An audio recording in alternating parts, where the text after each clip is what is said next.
Yun, shout out mga katusok. So ngayon maghanda tayo ng kinilaw mga katusok. Ayan, so wala tayong calamansi pero okay lang. Ayan pala yung mga orders yung mga katusok. Update lang po ako mga katusok. Ayan, so naglalagay ng mga handle. Ayan. Ayan, so ito yung mga nalagyan ng mga handle mga katusok. Ayan. So didesign na lang yan, kulang niyan. So ganyan pa yung itsura nila pero design na yan, okay na yan. So mga mulabi na silalim. Ayan.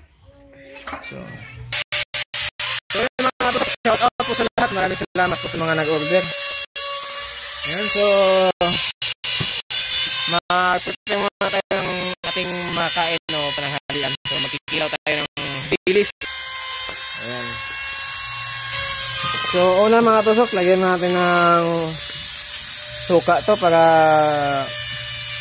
hugasan natin ng suka para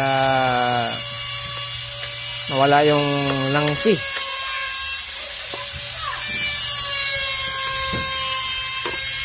Yan, ganun mo yan. Babad muna natin konti. So, unahin natin yung luya.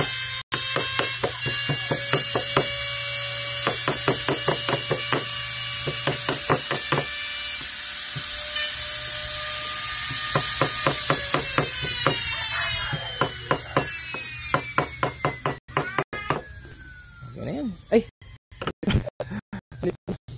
Mali mga tusok. So, kasi binabaran pa natin ito.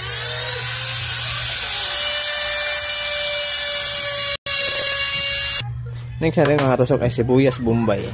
Ayan.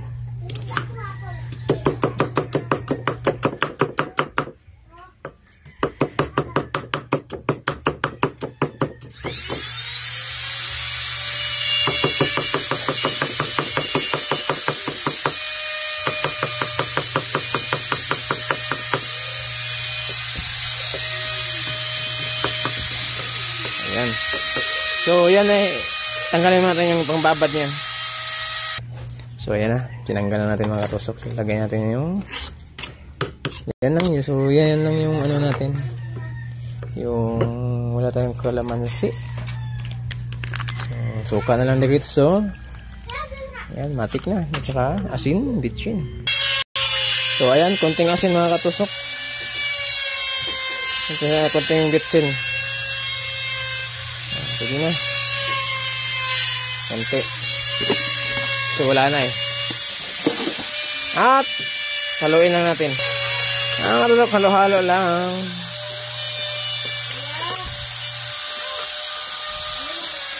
So walang kalamansi. Alam niyo mga katusok, masarap talaga pag may kalamansi. Kasi yun yung nagbibigay talaga ng lasa ng kinilaw. May asim. So, may suka naman. Pero iba talaga yung lasa ng kalamansi mga katusok. Parang maalat to eh.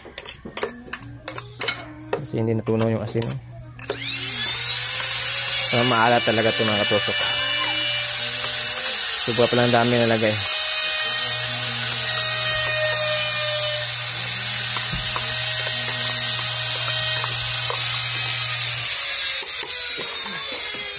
Yun na yan.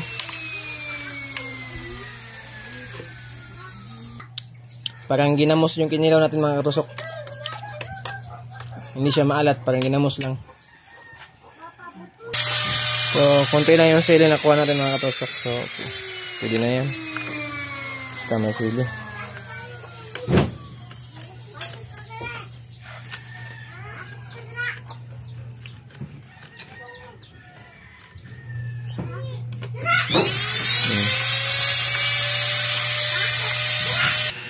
So, ayan na mga katusok. Luto na yung kinilaw natin. Kinilaw, tapos luto na. Luto sa suka mga katusok. Ayan o.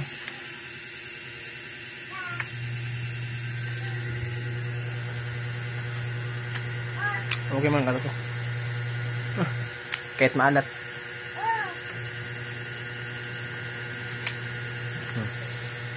Okay. Cook lang yung kulang ito. So maraming salamat mga katusok. Kain mo tayo. Ayan.